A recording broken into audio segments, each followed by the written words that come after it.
¿Se escucha? Perfecto. Hoy, bueno, vamos a estar presentando este libro que, bueno, nada, llevó bastante tiempo y dedicación el hacer. El libro se llama La figura en el tapiz.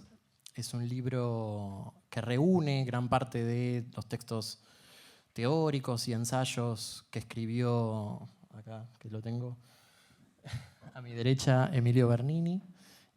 Un maestro, un amigo, y nada, me pone muy contento compartir este espacio con él.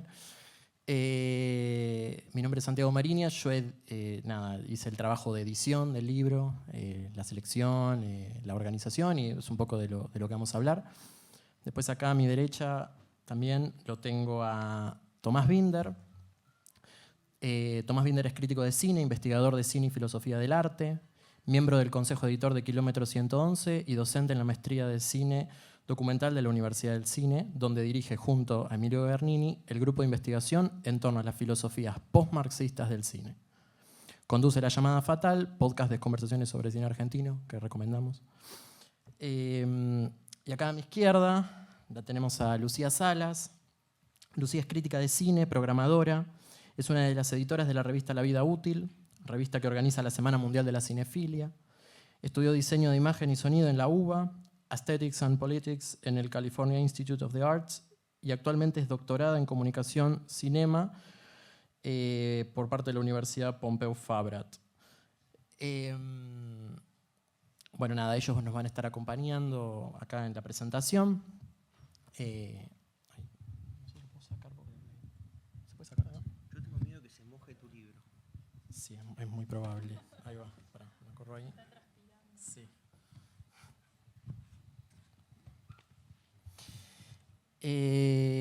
Bueno,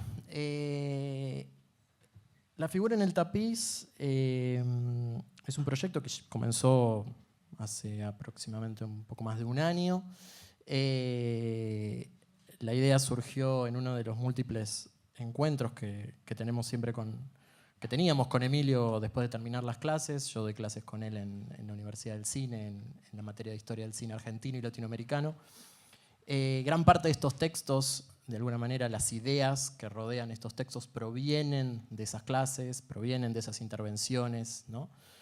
Y bueno, como alumno que soy, digamos, de las ideas de Emilio, ¿no? Del pensamiento sobre el cine que Emilio tiene, le planteé la posibilidad, en principio, ¿no? Entendiendo, digamos, que a través de estos textos lo que aparece es, en principio, lo que yo pensaba que era una discreta historia del cine argentino, ¿no? Digamos que de alguna manera uno lo podría pensar desde ese eje.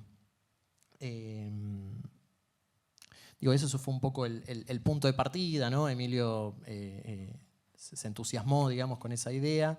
Y ahí emprendimos un poco el trabajo de buscar, ¿no? de ir, digamos, a esos viejos archivos de Word que no encontrábamos, que teníamos que volver a pasar porque eran textos viejísimos, que estaban hace un montón de tiempo, que no se perdían, no aparecían. Pero bueno, de alguna manera empezamos ahí a recopilar y organizar, ¿no? Esta gran figura que se fue armando, ¿no? A partir de estos textos.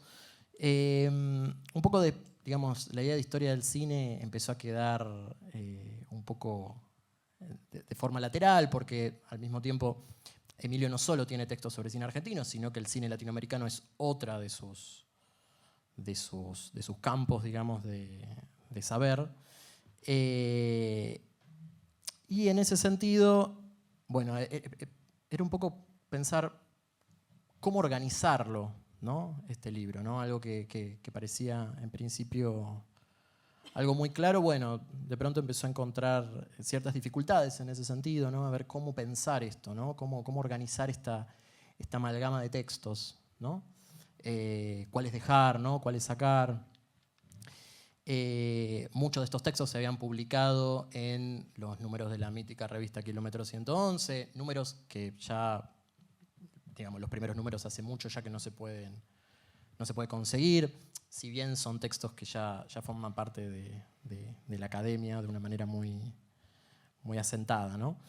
Pero bueno, de ahí, de alguna manera, entendiendo que dentro de todo este, de todo este circuito se iban formando, ¿no? Ciertas relaciones, ¿no? Ciertos textos en común, ciertas películas que aparecían y aparecían y aparecían, ciertas ideas muy fuertes que hay dentro del libro, a mi entender, que exceden, digamos, la categoría, me parece a mí, de lo que es el cine argentino o del cine de América Latina, ¿no? Digo, me parece que las ideas de Emilio nos permiten pensar, de alguna manera, el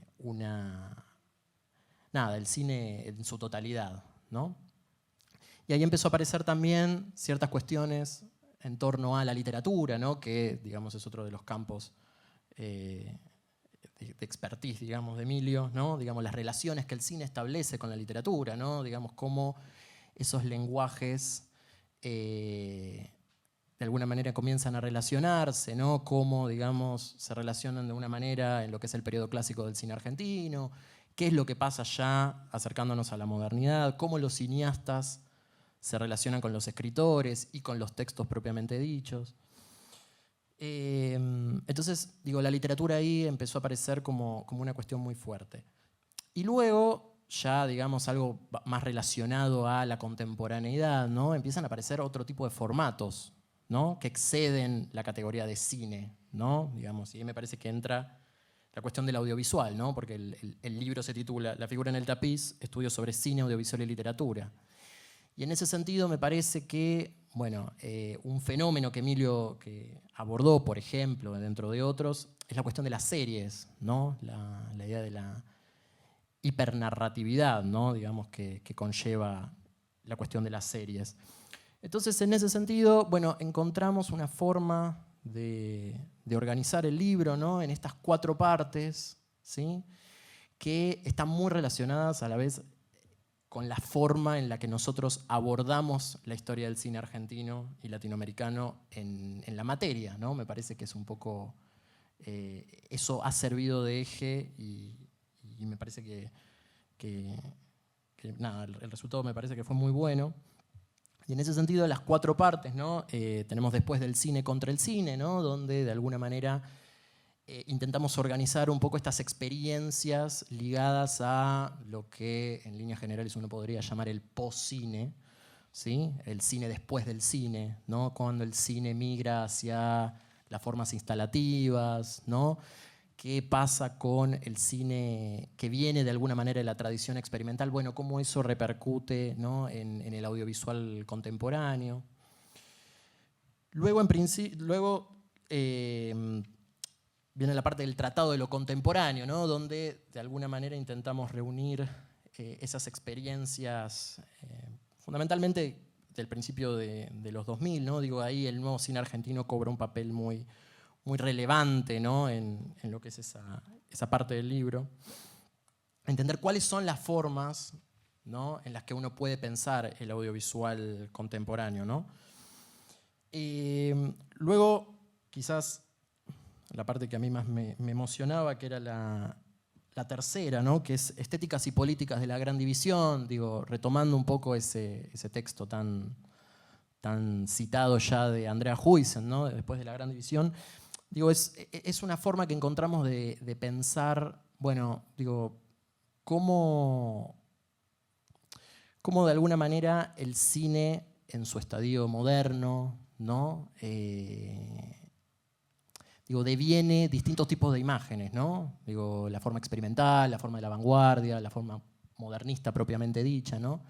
Y entender ahí que, bueno, que todo eso se inserta dentro de esa discusión que ya Huizen había señalado en los años 60, ¿no? Respecto de esa condición. Y por último, la 4ª parte, ¿no? Que es algo que últimamente se ha venido a reivindicar mucho en los últimos años, que es la historia de los inicios de nuestro cine, ¿no? El cine clásico, el cine industrial, ¿no? El cine de los primeros tiempos. Y ahí, bueno, de alguna manera me parece que surge algo que lleva, o que me parece que guía todo el libro, que tiene que ver en principio con que esto no no está pensado, o en todo caso la cronología es inversa, ¿no? Pero que se atiene a algo que nosotros venimos trabajando, que es la cuestión de los desvíos, las discontinuidades, las fragmentaciones, ¿no?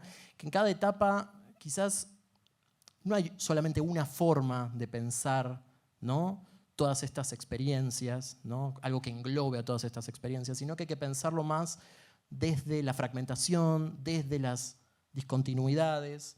Hay algo que aparece en el prólogo de una de las partes que a mí me gustó, que tiene que ver con la idea de las focalizaciones heterogéneas, ¿no? Que me parece que eso es un poco una guía que nos terminó sirviendo, digamos, de base para pensar, ¿no?, la forma de estructurar estas partes, ¿no? La idea de que el cine, digo, más allá de la historia que se cuenta, ¿no?, de manera lineal, narrativa, bueno, digo, es posible pensar estas experiencias, ¿sí?, que de alguna manera van iluminando, ¿no?, ciertos periodos de la historia del cine y permiten pensar quizás en los ejemplos que uno menos espera, ¿no?, ciertas cuestiones que hacen a la totalidad, ¿no?, de ese momento histórico, ¿no?, de ese contexto. Y después, digo, con esto yo quería cerrar ya para darle la palabra a ellos. Hay algo que me parece que es central en el libro y que es algo que lo fui descubriendo a medida que lo iba leyendo, ¿no?, que me iba acercando a esos textos de nuevo muchas veces.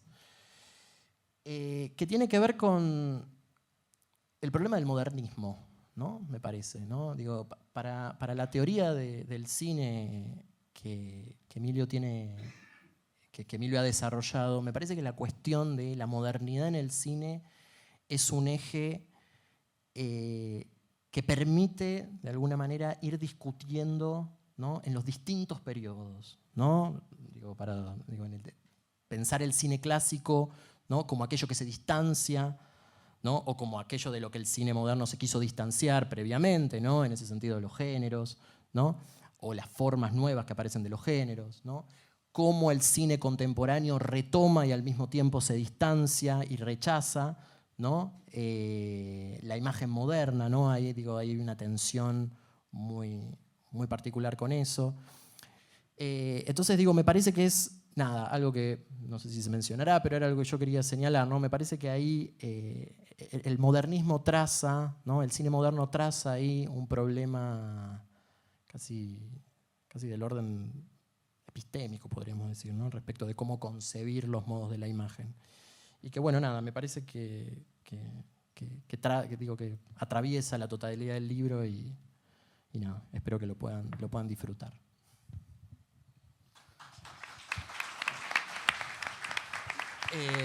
Bueno, le cedo la palabra acá a Tomás. Sí.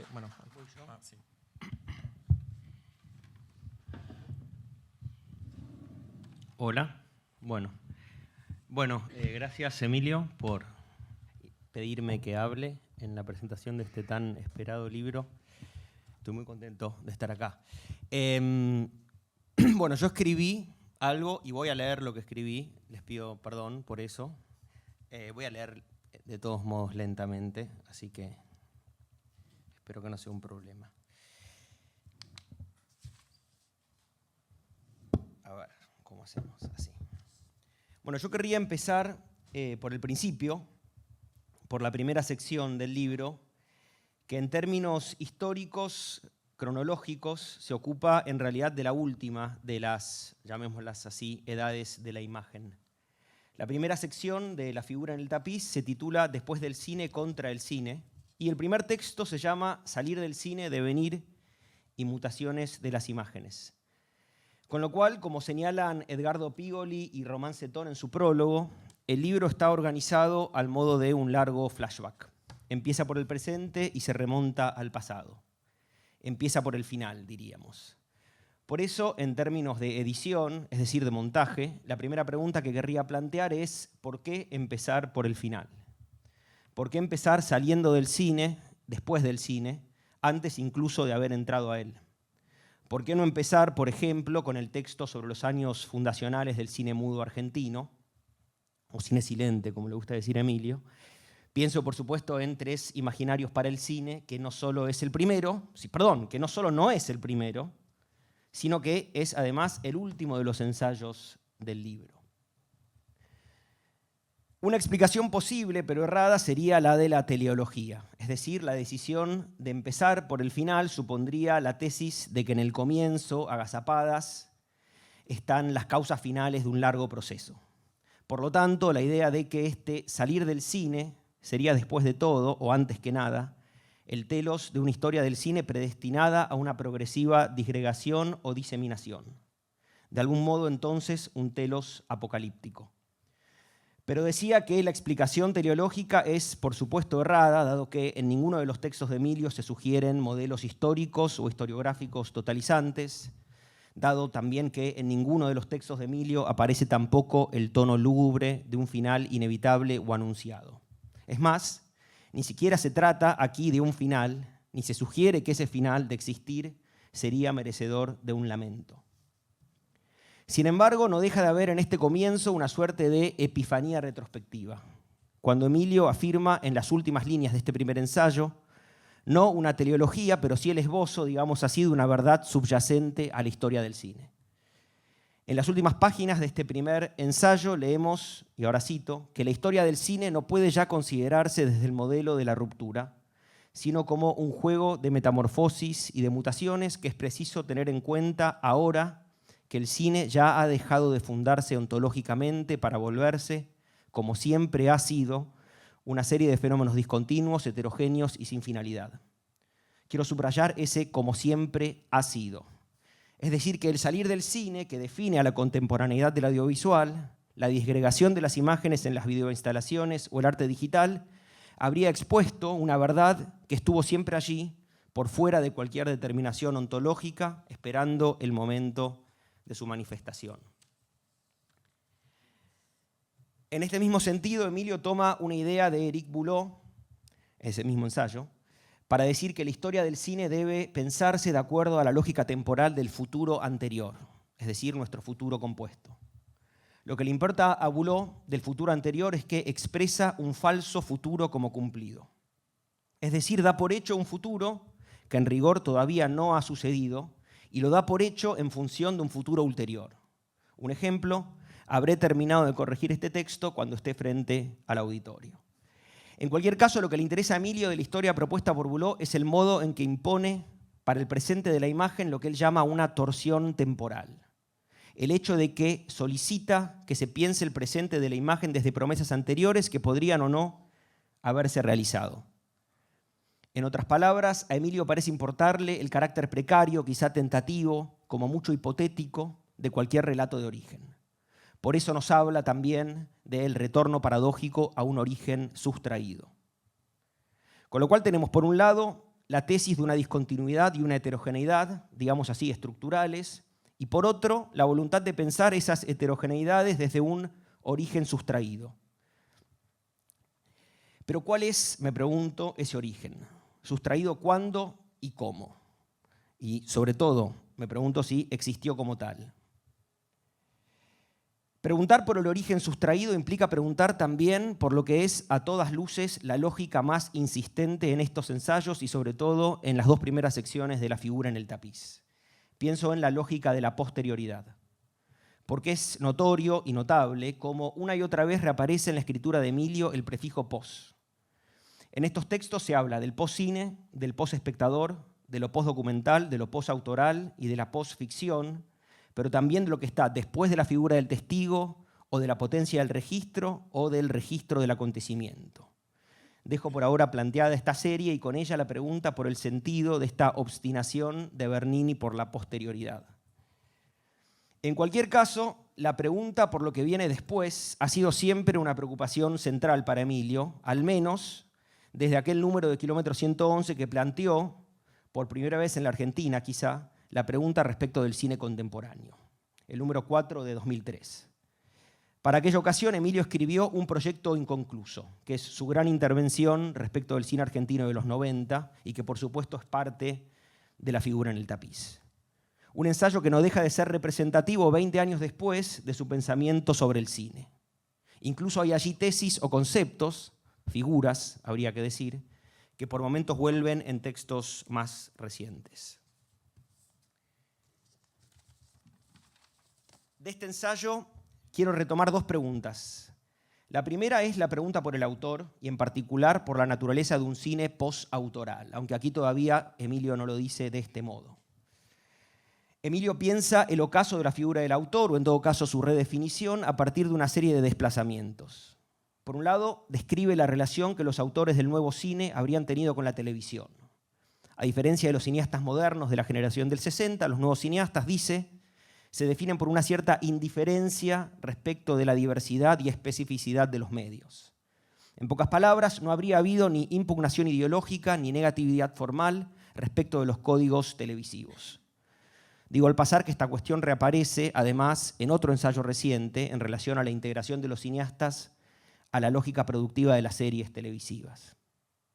Este es entonces un desplazamiento, aquel relativo a los nuevos medios, a la televisión. En otro pasaje, Emilio toma a Fredric Jameson y agrega que los cineastas de los 90 parecieron desentenderse de toda inquietud respecto de la legitimación histórica de las formas. Leemos allí que los procedimientos que los cineastas contemporáneos toman del cine moderno no responden ya, como en aquellos casos, a una situación histórica precisa y no obtienen por ello en la historia contemporánea una legitimación semejante. Su necesidad debe buscarse entonces en las formaciones de los cineastas, en el arbitrio de los autores y aún en la continuación no pensada y tardía de un ciclo moderno interrumpido en la Argentina. Al margen, agrego aquí un comentario estilístico, que es notable el modo en que en el final de cada ensayo, incluso de cada sección de sus ensayos, Emilio no deja de diseminar el sentido. En sus textos, el punto de llegada nunca es propiamente un punto de llegada, porque al llegar nunca deja de abrir otros hilos discursivos. Pregunto también si será esta la clave en la que hay que entender la metáfora del tapiz. En cualquier caso, en esta diseminación, precisamente la cuestión del autorismo, en aquel ensayo, deriva en la otra gran pregunta de Emilio, que es la pregunta por la formación de los cineastas contemporáneos.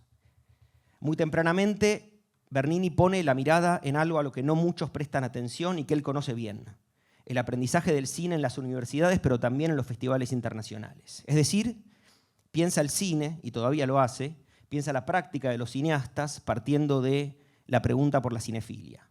Lo que equivale a decir que piensa las imágenes al interior de una correlación con las subjetividades que las producen, que es además una correlación histórica e institucionalmente determinada. Pensaba en este punto sobre todo cuando decía que este ensayo de 2003 prefiguraba algunas de las preocupaciones centrales de los ensayos más recientes. En un proyecto inconcluso, Emilio habla de un saber del cine mediado por el aula y sugiere que esta mediación académica puede explicar, al menos en parte, la deshistorización de las formas que mencionaba recién. En Salir del cine, de 2018, es decir, 15 años posterior, retoma esa pregunta por una cinefilia contemporánea, es decir, por una post-cinefilia, pero ahora con un horizonte que ya no es el de la prolongación todavía cinematográfica del proyecto moderno.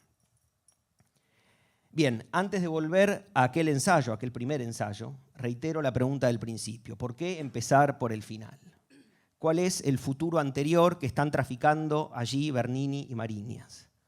¿Qué está antes o habría estado antes de lo que está después? ¿Desde qué promesa pasada se interpela al futuro? Leyendo el primer ensayo del libro, sospecho que la respuesta a esta pregunta no es tan secreta y tiene nombre y apellido. El nombre es Serge y el apellido es Daney. El crítico francés no aparece citado más de 6 o 7 veces en la figura en el tapiz, pero su fantasma recorre sus páginas. En este primer texto, por lo pronto, Emilio lo caracteriza como el cinéfilo moderno por excelencia, aquel que afirmó un vínculo constitutivo entre el cine y la vida, de acuerdo a su famosa reescritura del término cinefil, cinéfilos, como cinefis, hijo o hijos del cine. Pero lo que importa aquí en este comienzo es la disolución de ese vínculo. Es decir, para Emilio salir del cine no supone solamente la desaparición de las salas, primero con la televisión, después con el VHS, finalmente con el streaming y el celular. Antes y a través de todo esto, salir del cine implica, para Emilio, salir de lo que él llama una experiencia del cine. Vuelvo a citar ahora un párrafo que me parece central. La experiencia actual del cine, dice Emilio, ya no puede producir esa impresión del mundo en el cuerpo y la subjetividad, porque no depende únicamente de los espacios exclusivos de proyección, ni del mismo sonido envolvente, ni de la misma luz, y ya no fomenta la misma sociabilidad ni la misma formación, porque el uso del cine es crecientemente doméstico, privado o profesional. En esto mismo, entre el cine y la vida parece instalarse cierta indiferencia creciente. Otra vez entonces una cierta indiferencia, la misma figura que en aquel texto temprano sobre el nuevo cine de los 90. Pero el final de aquella experiencia del cine no suscita en la escritura de Bernini una respuesta melancólica. Si se me permite el giro freudiano, quiero sostener que el rasgo sobresaliente de estos textos está en la decisión de elaborar el duelo. Mejor aún, quiero preguntar si acaso el pensamiento de Emilio sobre el cine, y en particular sobre el cine moderno, no puede leerse a partir de aquella idea derridiana del duelo imposible. Un duelo que no se resuelve, que no termina, pero no porque el yo sea patológico, no porque quede fijado a su objeto, sino porque no porque el yo sea patológico, no porque quede fijado a su objeto, sino porque lo perdido en su alteridad no puede ser interiorizado sin ser traicionado. Por eso el duelo imposible que piensa Derrida es aquel que acepta alojar al muerto en su ajenidad, como un huésped que no se comprende del todo. Es decir, una hospitalidad hacia el que ya no está. Quiero pensar en estos términos la figura de Daney y con él la de aquella experiencia vital del cine, pero también quiero pensar en estos términos lo que en un sentido amplio llamaría una politicidad moderna de la imagen, aquella que Emilio piensa, por ejemplo, en sus textos sobre la violencia política en el cine de América Latina. Estos pasados que ya no nos pertenecen no dejan de constituir en la figura en el tapiz la posición desde la cual se interroga todo el cine. Vuelvo a las categorías del comienzo. La fidelidad a un origen sustraído que ya no está, pero que tampoco termina de irse. Esta es una posición crítica y metodológica, pero a la vez me pregunto si no es un método que proviene de una posición generacional que Emilio habita con lucidez. Después de todo, la posición de Bernini es propiamente liminal. Él no es en sentido estricto un cinéfilo moderno, porque su despertar cinéfilo fue contemporáneo al VHS, pero además porque su cinefilia estuvo y está mediada por un saber académico. Pero tampoco pertenece Emilio a la generación cinéfila formada en las escuelas, en los festivales y en la accesibilidad irrestricta de Internet. Pienso entonces su cinefilia como una cinefilia que se inscribe entre una generación y otra. Desde ese intervalo, ni sobreactúa la nostalgia por lo que no vivió, ni naturaliza la pérdida desde una imagen que tampoco, Desde ese intervalo, ni sobreactúa la nostalgia por lo que no vivió, ni naturaliza la pérdida desde una mirada, la contemporánea diría, que tampoco le es propia. Para terminar entonces quiero tomar esta posición liminal para pensar, al menos brevemente, al menos una de las muchas intervenciones conceptuales, invenciones conceptuales, quise decir, a partir de las cuales Bernini piensa la imagen contemporánea. Me refiero a aquella de la indeterminación epistémica, desarrollada en el ensayo del mismo título. Cuando habla de indeterminación epistémica, Emilio habla de un cine que se ubica precisamente entre la epistemología documental y la epistemología ficcional. Esto es, un cine que altera las expectativas tanto del documental como de la ficción. Para no extenderme demasiado, quiero mencionar solo una de las, a su vez, tres modalidades que Emilio piensa en relación a esta indeterminación epistémica. Él habla del testimonio disociado del testigo y refiere a esto ya pasó de Anya Salomonovitz, donde los testimonios de mujeres que fueron víctimas de trata son enunciados por otras personas e incluso por actores. Habla entonces Emilio de una forma desviada del testimonio que se preserva pero a la vez se altera. Y señala sobre todo que Salomonovitz desarticula el fundamento de verdad documental que se asentaba y aún se asienta en el cuerpo y la voz del testigo y en la experiencia del que testimonia. Otra vez, como en Daney, el cuerpo y la experiencia. En cualquier caso, me interesa esta desarticulación del fundamento de la verdad documental. Sobre todo me interesa en tanto Emilio lo distingue claramente de la reflexividad que el documental moderno pudo ejercer ante los propios procedimientos de construcción de verdad documental. A diferencia de aquellos documentales, dice Emilio, el postdocumental que aquí se describe no está regido por una pedagogía, y esto es central, sino más bien por un tipo de testimonio que solo genera, en todo caso, interrogación. Me pregunto entonces sobre esta inestabilidad epistémica que interroga. No hay aquí impugnación ni negatividad. No hay juicio, sino lo que Emilio llama abstención del juicio, otra invención conceptual. Una fórmula que acuñó también, allá lejos y hace tiempo, en su extraordinario librito sobre Silvia Prieto. ¿Cómo leer entonces esta abstención del juicio? Otra figura que vuelve en el entramado textual de Bernini. No parece ser posible evitar leerla en términos fenomenológicos. Esta abstención sería propia de una imagen, de una mirada, sobre todo, la de Emilio, decidida a ver de nuevo. Desde esta abstención, Emilio busca en el cine contemporáneo los síntomas de una imagen que hace tiempo traicionó sus promesas. Después de la episteme del testimonio, después de los relatos teleológicos de la modernidad, después de la experiencia de la cinefilia. En la decisión obstinada de hacerse eco de estas posterioridades, diría, está la potencia hermenéutica de su escritura.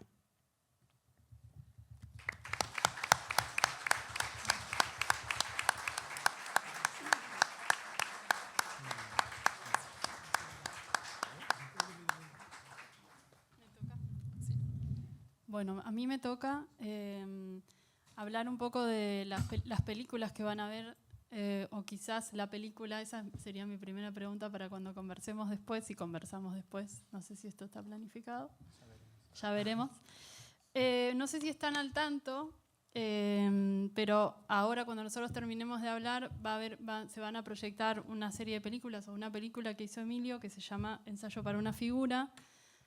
Y no sé si esto es una sorpresa para ustedes, pero me gustaría reponer una sorpresa que fue para mí hace unos meses, enterarme de que Emilio Bernini, como bien estuvimos charlando acá, ¿no? Emilio Bernini, que significó para todas las personas que nos formamos en escuelas de cine, ¿no? Kilómetro 111, sobre todo para la gente que tenemos revistas de cine, una figura muy central, también hacía películas. Y eso fue una sorpresa que apareció en mi caso, de la forma más grata que puede ser, que es como en el trabajo de programación y relacionado con la acción política.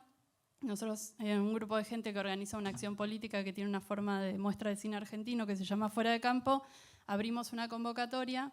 En esa convocatoria aparecieron 600 películas y abriendo una por una esas películas, divididas entre los que éramos para verlas, de repente veo un corto en el que aparecen dos películas que había visto mezcladas de una manera, o montadas, o un montaje sobre películas preexistentes muy sorprendente.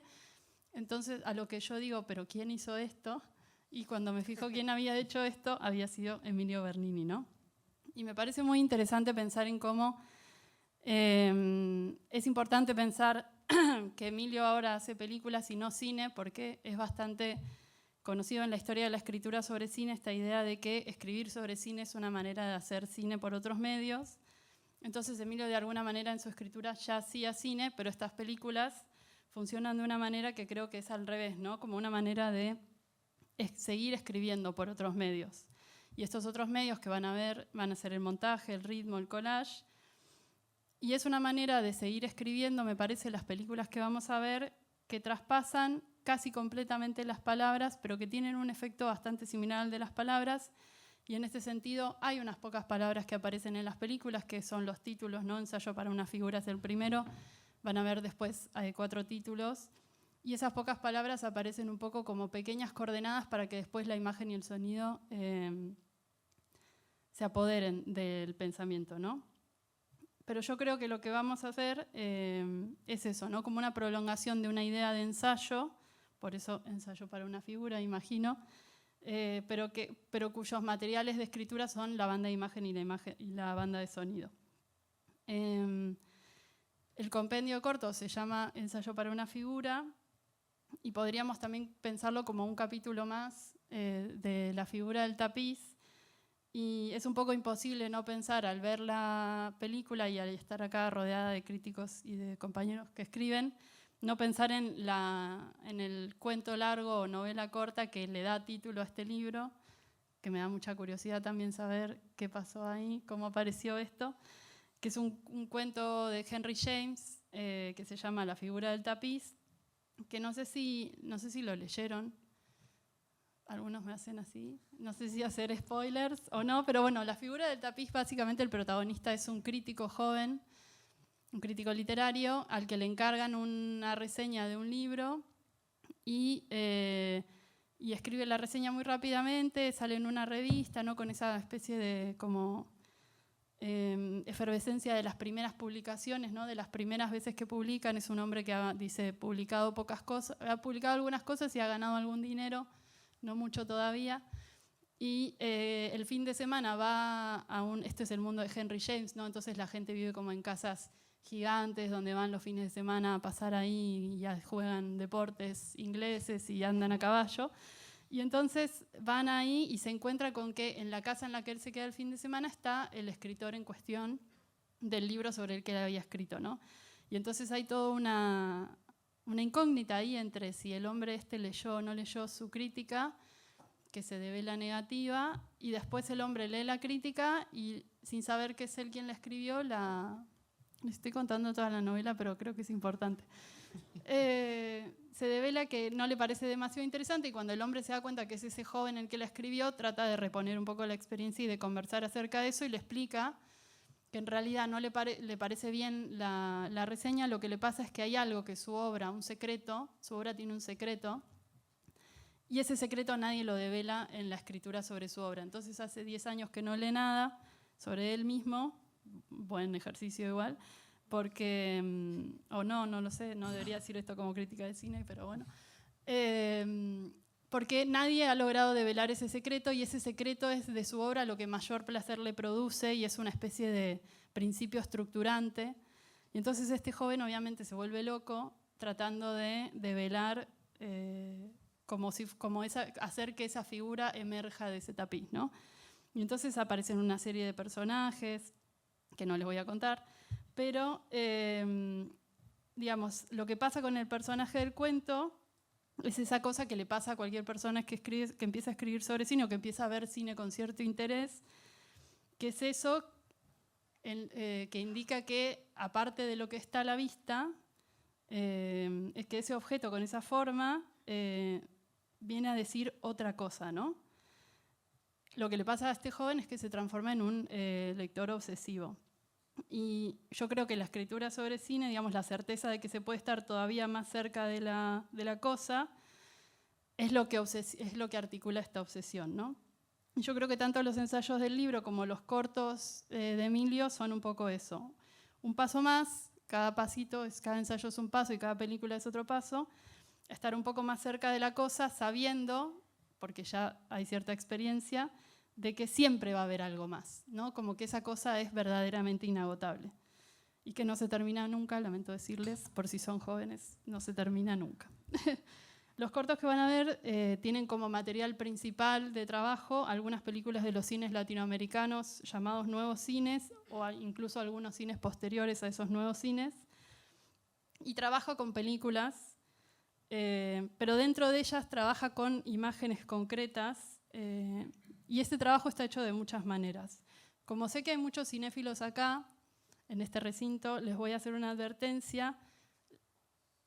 La tentación de identificar las películas, porque las películas vienen al final, va a ser muy grande. Yo les recomiendo que no estén la película tratando de pensar qué películas son estas, porque creo que hay cosas para ver dentro de estas películas que tienen que ver con el montaje, que a veces el ansia cinéfila de identificación pueden tapar. Yo, de hecho, les voy a decir todas las películas que están, si a Emilio no le molesta. ¿Puedo? Ok, ahora se las digo en un rato. Pero me parece que concentrarse en la manera en que esta película, perdón, digo película o películas distintamente porque hay una película grande hecha de pequeñas películas. La cuestión del montaje es muy central y si están pensando, esto podría ser quema, van a estar distraídos. No me gusta que estén distraídos. En ese primer sentido, el de las películas en sí, Ensayo para una figura trabaja con las películas en relación a lo que son, pero también en lo que significan en la historia del cine, o sea, el lugar que ocupan estas películas en ella. Y entonces los personajes de estas películas se vuelven también sujetos de la historia a partir del lugar que estas películas ocupan en la historia, ¿no? Acá viene la lista. Quema, alias Gardelito, Los Venerables Todos, La Cifra Impar, Operación Masacre, El Último Malón, Tire 10, La Hora de los Hornos, Ocurrido en Gualfín, La Sangre del Cóndor, El Camino hacia la Muerte del Viejo Reales, Invasión, Dios y el Diablo en la Tierra del Sol, John Reed, México Insurgente, Pedreira de Sao Diogo, son películas importantes en la historia del cine latinoamericano. Y en ese sentido, la sola aparición de algunas de sus imágenes evocan muchas capas de ideas, de lazos y de impresiones mayores en cada una de nosotras. Muchos de sus protagonistas y la forma en la que aparecen están grabados en nuestra memoria y significan algo no solo en la historia del cine latinoamericano, sino en la historia a secas, la historia de Latinoamérica. Son películas que están hechas con la idea, las películas de Emilio digo, no estas, son películas que están hechas con la idea de que la historia del cine es la historia a secas, mayormente del siglo XX, pero también de estos bordes de los que hablaba Tomás recién y los bordes anteriores también. Pero no es una historia canónica, sino una historia, como cuenta en uno de los primeros ensayos que citó Tomás también, ¿no? Que es el primer ensayo a salir del cine, la historia del cine y en ella la historia de las vanguardias, no pueden ya considerarse desde el modelo de la ruptura o de la tabla rasa, sino como un juego de metamorfosis y mutaciones que es preciso tener en cuenta ahora que el cine ya ha dejado de fundarse ontológicamente para volverse, como siempre ha sido, una serie de fenómenos discontinuos, heterogéneos y sin finalidad. Lo que hace las películas de Emilio, en este caso, es pensar la historia caso a caso, objeto a objeto, para hacer conversar esas particularidades y entender en ellas esas metamorfosis y mutaciones. Y en ese sentido, lo heterogéneo de las imágenes que van a ver es central. Habla Emilio también en el libro, tiene un ensayo muy iluminador sobre el found footage, y esta película podríamos pensarla en el borde del found footage, aunque hay unas tensiones ahí que estaría bueno también charlar. Y dice, en el cine se trata en general de planos que inicialmente están en una relación sintagmática, narrativa, puestos en otra relación, básicamente no narrativa, no siempre referencial y a veces paradigmática. El found footage, como la forma más contemporánea del documental y del ensayo académico en este caso, me parece a mí, hace esta operación, ¿no? Y me parece que lo que hace Emilio debe haber tenido como de alguna manera el mismo efecto. Yo no sé si es de Medvedkin esta anécdota. Es Medvedkin el día que se dio cuenta de que cuando ponías una imagen al lado de otra y esas dos imágenes juntas generaban otro sentido, lloró. Me parece que la anécdota es de Medvedkin, probablemente. Y me parece que me imagino que la operación de poder hacer con las manos o en la sala de montaje lo mismo que se hace en una clase, pero ver de repente esas dos imágenes juntas, esta vez por el efecto de las manos, debe haber sido un efecto un poco parecido al de Medvedkin cuando lloró, ¿no? Pero bueno, estos cortos para mí son sobre todo experiencias de montaje, son documentales sobre la historia del mundo que contó el cine, en este caso de Latinoamérica, y de cómo esas ideas encuentran una síntesis enorme cuando se las pone una junto a otras. Otras después de otras, o se las repiten en compañía de, o se las ralentiza, o se las examina detenidamente. Es lo que aparece, eso que al protagonista de la figura del tapiz le es invisible cuando se mira las cosas de cerca. Hay por momentos la película, como objeto, las películas a las que hace referencia, ¿no? De la historia y de la cultura desaparece y aparecen, en cambio, algunas imágenes particulares que, aisladas de su contexto, crean otro relato junto a otras. Cuerpos que se transforman en otros cuerpos, espacios que se funden en otros. Los cortos en general tienen relación directa con alguno de los ensayos del libro o con las ideas que pone en marcha el montaje, se pueden rastrear a lo largo de sus páginas. La idea, por ejemplo, de que Manuel Antín es el integrante más radical estéticamente de la generación del 60 está en las películas también, o el descubrimiento a través del ver de la imagen recurrente del basural y del cuerpo allí abandonado que le da forma al primer corto de la serie, Basural para los cuerpos políticos.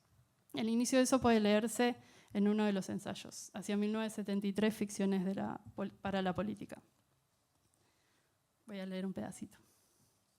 Operación Masacre, afectos de amenaza. Ya La Hora de los Hornos había realizado la crónica de la masacre de José León Suárez en sus últimas partes. Allí, Julio Troxler refiere a cámara el asesinato y luego camina por el basural. Imágenes análogas de baldíos forman parte también de los planos de conjunto con que los Hijos de Fierro registra el espacio de la ciudad. En ese borde urbano dispuesto a la recepción de desechos y restos, incluso humanos, y en ese film el mismo Troxler encarna uno de los hijos, concentrando así en su propia imagen el documento de la historia y el relato de la ficción. Años antes, un basural similar recibía el cuerpo de Gardelito en el film de un cineasta de la generación del 60 que había proyectado filmar Los Traidores, Lautaro Murúa.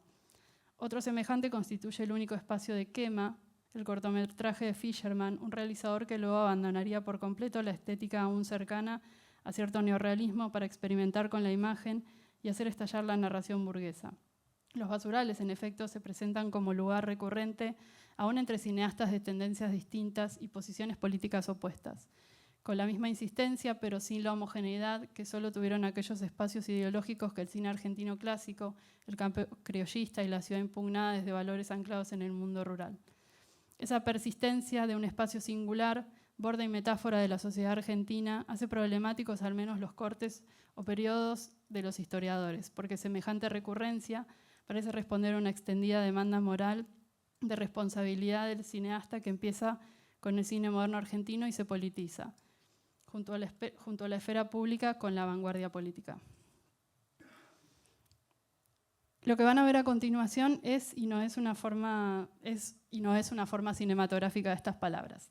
Estas ideas, pero da cuenta de esa forma de pensar que tiene el libro y las películas también. Una forma justamente que piensa en figuras y que las pone a conversar con las imágenes concretas. Entonces, va desde ese comienzo tan fulgurante de la literatura nacional, ¿no? El comienzo de Operación Masacre, hay un fusilado que vive, a ese fusilado que forjó su propia historia en el cine, Julio Troxler, a un cuerpo que habita el mismo espacio, incluso si no es el mismo cuerpo o que tampoco es exactamente el mismo espacio. Es una forma de encontrar figuras que un poco como aparecidos se pasean por la historia del cine latinoamericano, atando todo con hilos, como esas escenas en las que los chicos se ponen abajo de la mesa a atarle los cordones a los adultos entre ellos y cuando la gente se para, como se genera una especie de caos y todo el mundo se cae. Ese caos es la historia y los cortos lo siembran a través de lo que despejan. Es lindo pensar en la figura, eso que prefigura algo, que en este caso es la historia constantemente cayendo en picada. La figura como elemento que indica que esa prefiguración puede leerse en el contorno de las cosas, en su configuración más externa.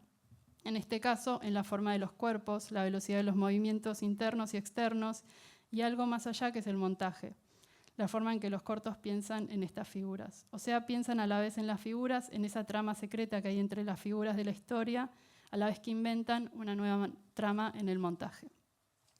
Es algo que funciona un poco como un atlas, a lo Abby Warburg, ¿no? Como decía él, se trata de una máquina para pensar las imágenes, un artefacto diseñado para hacer saltar correspondencias, para evocar analogías. Y me pregunto yo, viendo las películas y leyendo el libro de Emilio, si la figura es algo que prefigura. ¿Qué prefigura todo esto?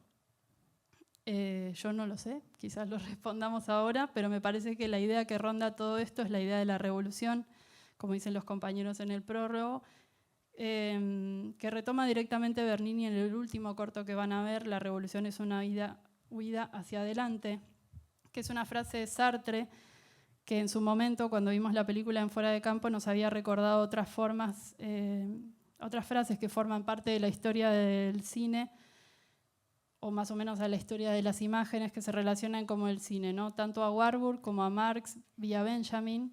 Dice Marx que las revoluciones son la locomotora de la historia universal, pero tal vez se trate de algo completamente distinto. Tal vez sean las revoluciones el gesto por el que el género humano que viaja en ese tren echa mano del freno de emergencia.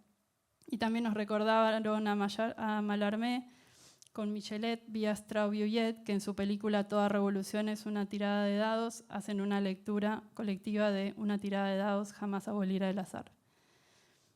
¿Qué prefigura esto para la historia de las imágenes, de las revoluciones y de nuestra propia suerte como seres humanos? No sé. pero como gente que confía en todas estas cosas, quiero decir, en las imágenes, en las revoluciones y en los seres humanos, bueno, en los seres humanos tratemos de confiar lo más que podamos. Quizás ejercicios como el del libro o las películas que estamos a punto de ver sean formas de estar un poco más cerca de la cosa, como quería el personaje de la figura del tapiz de Henry James. Gracias.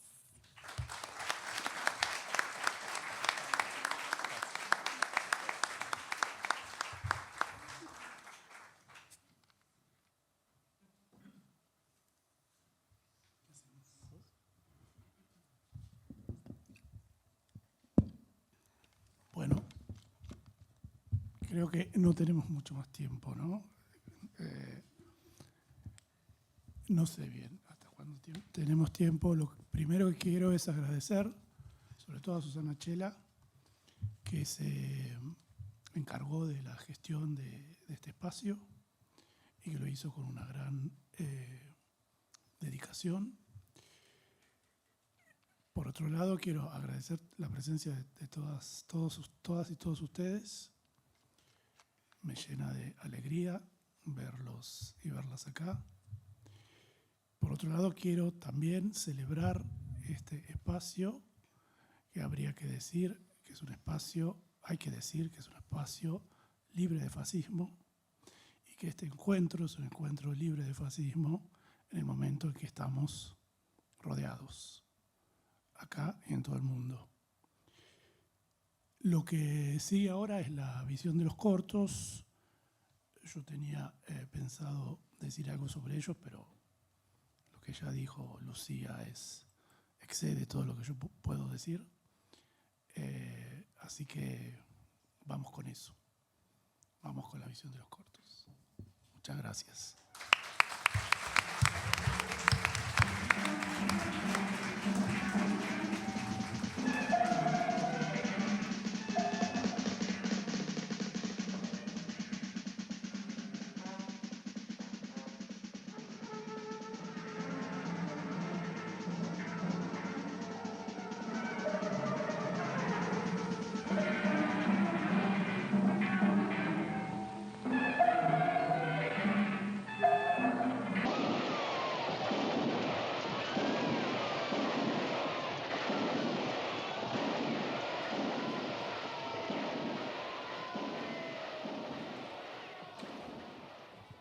Desde ya que podemos, si aún tenemos algo de tiempo, podemos conversar. Sí.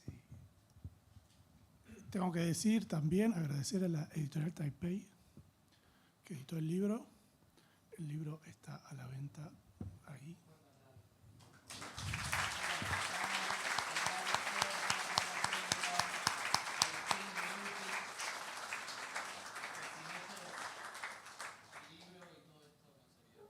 Que hicieron un trabajo extraordinario en momentos muy difíciles y el libro existe gracias a ellos.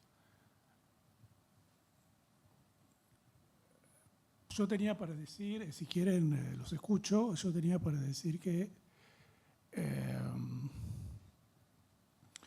hay una relación en todo caso entre la película y el libro, que es una relación que está articulada en torno a la noción de figura, que se repite en los dos títulos, pero que en el caso del libro, la figura en el tapiz, es decir, en el conjunto de los textos que componen el libro, es una figura de orden conceptual. Y en gran medida la lectura que hizo Tomás da cuenta de esa dimensión, mientras que la figura que es parte del título de la película no es una figura de orden conceptual, sino de orden sensible. Es decir, está vinculada a lo audiovisual. Entra primero por los sentidos y después, digamos así, por el pensamiento, aunque esas actividades vayan juntas, pero es hacer sensible aquello que forma parte de una elaboración conceptual en el plano de la imagen. Las figuras son visibles en la imagen cuestión de verlas. Y en cierto modo el procedimiento con el que trabajé en la película tiene un modelo para mí extraordinario que es, por ejemplo, tiene varios modelos. Uno de ellos es el de ese extraordinario video de Chris Marker que se llama La tumba de Alexander, sobre el cineasta soviético Medievkin, donde él pasa en un momento, un fragmento de película de la dinastía Romanov, de la realeza rusa, que se filmaba a sí misma, y en ese fragmento él lo detiene en un momento, en medio de un desfile de funcionarios, lo detiene en un momento, y el momento de la detención es para señalar que uno de los funcionarios se está tocando la cabeza y haciendo un gesto a la gente que está fuera de campo. Y entonces ahí Marker dice, el gesto no es que le está señalando que la gente está loca o algo por el estilo, sino que está señalando que se tiene que sacar la gorra ante el paso de la realeza. Y es un gesto extraordinario que solo se puede ver en la película, está ahí inscripto en esa película de los propios Romanov, no una película soviética, que se puede ver cuando, en este caso Marker, ve de vuelta esa película que la dinastía Romanov hacía de sí misma, ¿no? Y eso me parece un procedimiento central para articular lo que en mi caso es lo que articula como principio estos cortos. Otro ejemplo extraordinario es el de Farocki en la salida de los obreros de la fábrica, cuando vemos la película de los Lumière, de los obreros saliendo de la fábrica, y Farocki se detiene en un momento muy banal, que es el momento, detiene la imagen, es el momento en que una de las trabajadoras pellizca la pollera de otra cuando están saliendo. Y está señalando ahí algo del orden afectivo, del vínculo entre las trabajadoras, de la complicidad o del compañerismo, así como en ese mismo pequeño gesto del tipo tocándose la cabeza, estaba señalando en ese pequeño gesto el orden de la opresión zarista sobre el pueblo ruso, ¿no? Entonces el principio para mí es que en esos momentos lo que hacen tanto Marker como Farocki es volver a ver, para ver lo que no habían visto y en consecuencia para ver como si se viera por primera vez.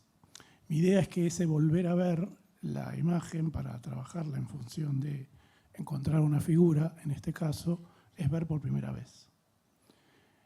De hecho, en la película en La tumba de Alexander, en la película de Marker, él encuentra por primera vez las películas que Medievkin filmaba en un cine-tren que él había inventado. Ocupaba los vagones con el laboratorio, con la sala de montaje, con una sala de edición, y recorría Rusia con ese tren haciendo películas. Esas películas no se vieron nunca hasta que Medievkin las encuentra y las muestra en el mismo video. Y entonces Medievkin tiene una emoción muy profunda cuando ve por primera vez esas películas del cine-tren. Marker tiene una emoción muy profunda cuando ve por primera vez esas.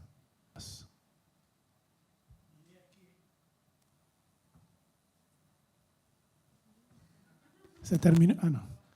Mi idea es que ese ver por primera vez es análogo al volver a ver, para seleccionar, para ver aquello que no se vio cuando se vio por primera vez. Entonces es el principio de los cortos. Volver a ver para ver por primera vez, es decir, para ver lo que no se vio y que en general no se ve. Ayer vimos en una función que organizó Tomás Binder junto con Patricio Fontana como parte del podcast La llamada fatal, que es un título irónico porque la llamada no tiene nada de fatal. Son conversaciones sobre cine en torno a una película. Vimos que es El otoño de David José Cojón, Y la película que vimos en Fílmico estaba completamente estriada, llena de rayas, las rayas que había producido el propio material sobre la imagen, llena de manchas, llena de saltos por la propia perforación del fílmico, con lo cual estábamos viendo otra película, una película anacrónicamente experimental. Y precisamente en ese volver a ver estamos viendo una película nueva, en ese sentido, ¿no? Ese es el primer principio, digamos, de los cortos. Y el segundo tiene que ver con el corto propiamente dicho, con la duración, que no solo es una cuestión de duración, cada uno dura más o menos 10 minutos. Porque mi idea es que el corto es una forma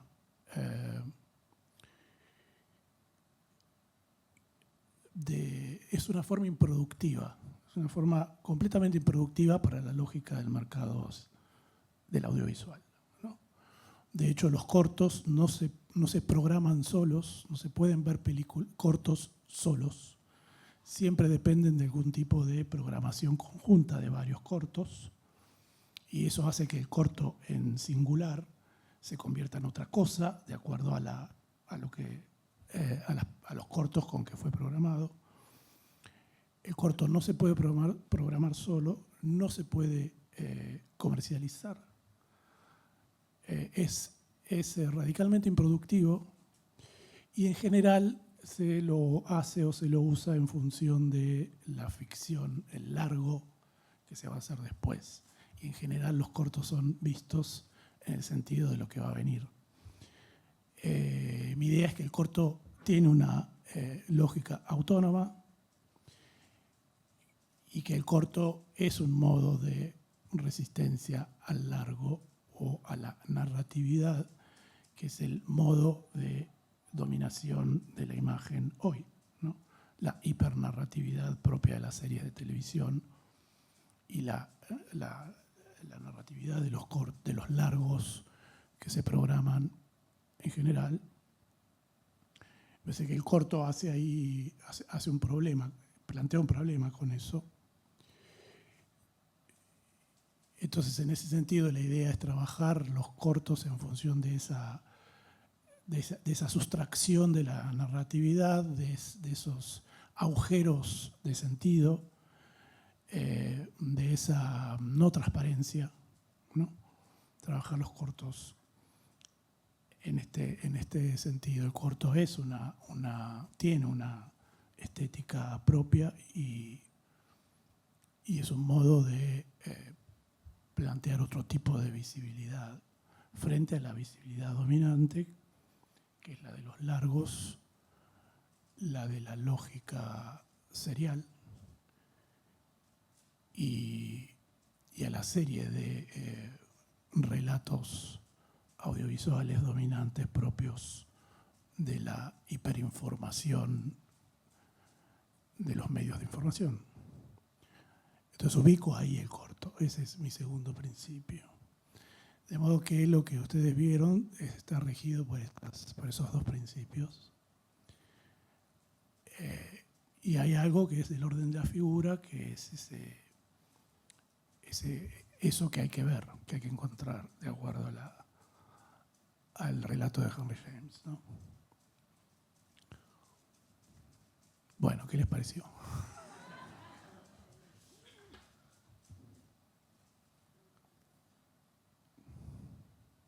No entiendo. Sí, preguntas, por favor, o comentarios. Cada cual tal vez, no sé, para su propia lectura. Pero yo me quedé pensando en esta cuestión de volver a ver para ver por primera vez. Y pensaba entonces que, bueno, resuena, digamos, a operaciones de vanguardia, ¿no? Y al mismo tiempo, esta cuestión de que tomarte el largo para hacer un corto me hacía pensar en como poner ese material a circular en otra dirección, en otro lugar, ¿no? Y el hecho de que ya se ha convertido en corto hace que el material del largo, me pareció a mí, ya sea otra cosa, digamos, ya también ha quedado de algún modo afectado por esta operación, ¿no? Bueno, y la otra cosa me olvidé. Totalmente. Bueno, capaz un poco influido porque yo ya había visto gran parte del material, no lo había visto así, pero me quedé pensando en esa relación que hay entre las imágenes que se construyeron, sonoras y visuales. Pensaba, no solamente hay una relación entre esas imágenes, sino hay una relación también entre la concepción de la imagen, el modo de filmar, ¿no? Los planos que elegiste poner uno contra otro no solamente hablan de lo que es lo que está contenido en el plano en tanto figura, sino que también habla del modo de mirar de quienes construyeron esas imágenes y esos sonidos, ¿no? Que obviamente hay una cercanía también temporal entre los directores, pero un poco lo que yo terminé casi observando era cómo había una forma de aproximación, ¿no? A esos materiales, no solo audiovisuales, sino también a esa realidad, ¿no? Sí. Hay, bueno, no, creo que no tenemos tiempo para seguir sobre esta cuestión, pero no. Me dicen que no. Que compren el libro. Muchas gracias.